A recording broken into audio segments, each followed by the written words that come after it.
Assalamualaikum warahmatullahi wabarakatuh. Saudara-saudara sekalian, selamat siang. Hari ini kita akan bahas mata kuliah organisasi dan perubahan administrasi publik. Pertemuan pertama ini kita akan berikan beberapa materi selama satu semester.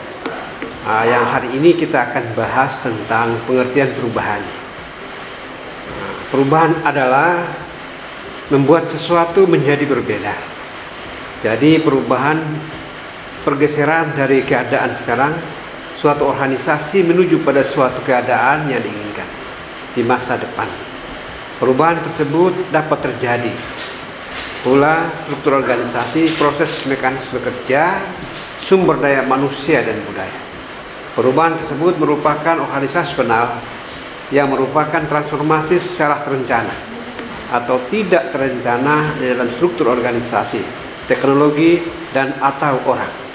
Sumber-sumber perubahan itu pertama dari luar organisasi dan dari dalam organisasi.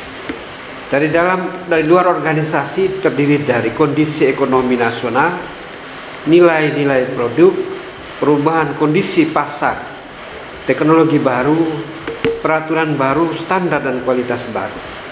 Yang kedua adalah dari dalam organisasi. Pertama, visi, misi dan filosofi baru, strategi baru, redefinisi core business, restrukturisasi dan re-engineering organisasi, kondisi SDM dan perubahan budaya organisasi. Yang berikut, pengertian kebudayaan. Kebudayaan adalah gaya hidup daripada manusia. Gaya hidup itu bisa bermacam-macam. Misalnya gaya hidup anak bangsa saat ini yang hampir kehilangan identitas bangsanya sendiri. Gaya hidup sebagian agamawan yang tujuan hidupnya adalah mati yang baik, dan mati yang baik adalah yang berpedoman pada Al-Quran dan Al-Hadis. Gaya hidup birokrat pemerintah yang syarat korupsi. Gaya hidup bangsa yang hampir menjual aset dan SDA kepada bangsa asing. Dan gaya hidup budaya organisasi yang dapat digunakan sebagai salah satu alat manajemen untuk mencapai efisiensi, efektivitas, produktivitas, etos kerja. Gaya hidup ilmuwan yang dicetak di luar negeri dan ilmuwan yang dicetak di dalam negeri. Anak-anak muda yang dididik di luar negeri, mindsetnya bisa berubah menjadi kebarat-baratan. Maka suatu ketika dia dipilih menjadi seorang pejabat publik dan lain sebagainya, pikirannya menjadi barat. Bangsa bisa di bawah menjadi bangsa yang liberal dan lain-lain sebagainya. Boleh menerima doktrin barat tentang apa saja melalui kuliah dan lain-lain, tapi tidak harus menjadi barat. Misalnya menyusun tesis dan disertasi, jangan harus mengikuti pikiran promotor, tapi harus mengikuti pikiran kita di Indonesia, sehingga bisa dilaksanakan di Indonesia. Tesis dan disertasi merupakan kebenaran, sementara mungkin ada yang meneliti lagi dengan kasus yang mirip. Tesis dan disertasi menjadi tidak laku lagi jika kebenaran mutlak itu dari Allah Subhanahu wa Ta'ala.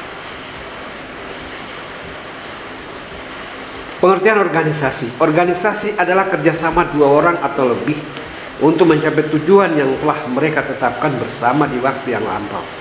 Tapi jangan kemudian kalau banyak uang dikasih sama pendonor organisasi tersebut, lalu hanya dua atau satu orang saja bekerja, yang lain sebagai penonton saja. Atau bisa mendoktrin pendonor dana bahwa yang lain tidak mengerti apa-apa, jadi cukup dua orang saja. Padahal dia lupa bahwa ini teamwork. Jangan juga ada persaingan yang tidak sehat dalam organisasi. Sesama teman saling mengangkat agar dia harus runtuh kualitas dirinya. Karena itu menurut saya, ketika pendonor dana meminta untuk bertemu, bawalah CV selengkap mungkin, sehingga pendonornya tahu track record kita. Tidak sangka-sangka Anda ditunjuk menjadi top leader di institusi yang bersangkutan. Pengertian budaya organisasi. Budaya organisasi didefinisikan sebagai perangkat sistem nilai atau value keyakinan-keyakinan atau belief, asumsi-asumsi atau assumption atau norma-norma yang telah lama berlaku, disepakati dan diikuti oleh para anggota sebagai pedoman perilaku dan pemecahan masalah-masalah organisasi. Budaya organisasi merupakan suatu kekuatan sosial yang tidak tampak yang dapat menggerakkan orang-orang dalam organisasi untuk melakukan aktivitas. Secara tidak sadar, tiap-tiap orang dalam organisasi mempelajari budaya yang berlaku di dalam organisasi tersebut. Jika sebagai orang baru, supaya dapat diterima di lingkungannya tempat kerja, maka ia harus tahu apa yang dilarang dan apa yang diwajibkan, apa yang baik dan apa yang buruk, apa yang benar dan apa yang salah. Jadi budaya organisasi mensosialisasikan dan menginternalisasikan pada para anggotanya. Konsep dan fungsi budaya organisasi. Menurut Usman, konsep adalah suatu abstraksi yang dipergunakan sebagai building block atau batasan untuk membangun proposisi dan teori yang kelak diharapkan dapat menerangkan dan memprediksi suatu fenomena. Sebuah konsep merupakan suatu kesatuan pengertian, saling berkaitan dalam bentuk jalinan. Jadi bukan sekedar sederetan gejala yang dirangkai menjadi suatu pernyataan. Sebagai misal, kinerja pegawai tergantung pada tingkat pendidikan. Keyakinan semacam ini tersirat bahwa dalam meningkatkan kinerja, tingkat pendidikan menjadi sangat penting.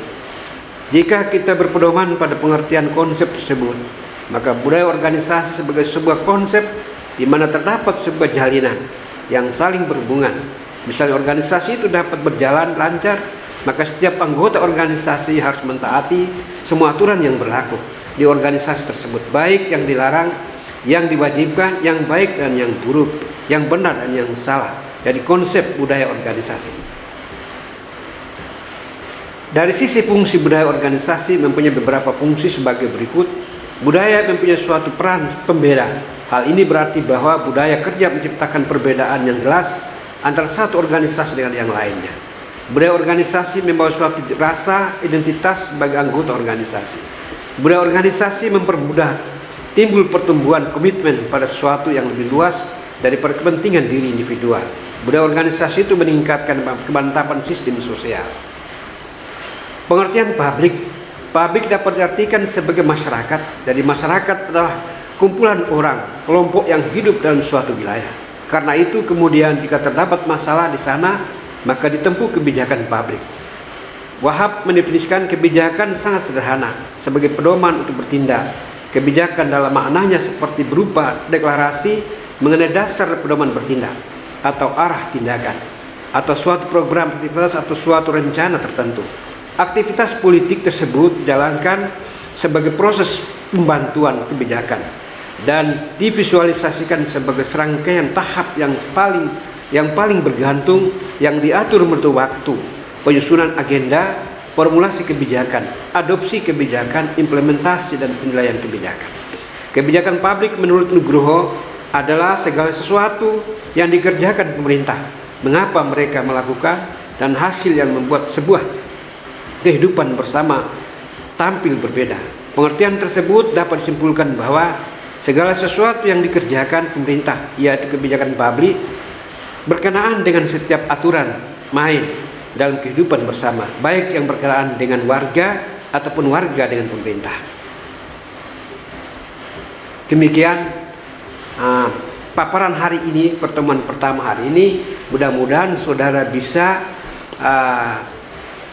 memahami dan menganalisis apa yang saya katakan hari ini, dan saudara bisa mengakses berbagai literatur yang berkaitan dengan materi hari ini yang kita bahas.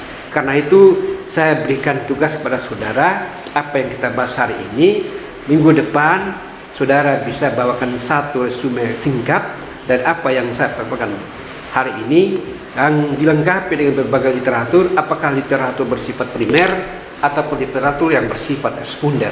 Demikian hari ini, dan mudah-mudahan minggu depan kita akan bertemu dan kita diskusikan apa yang hari ini saya berikan kepada saudara. Sekian dan terima kasih. Wassalamualaikum warahmatullahi wabarakatuh.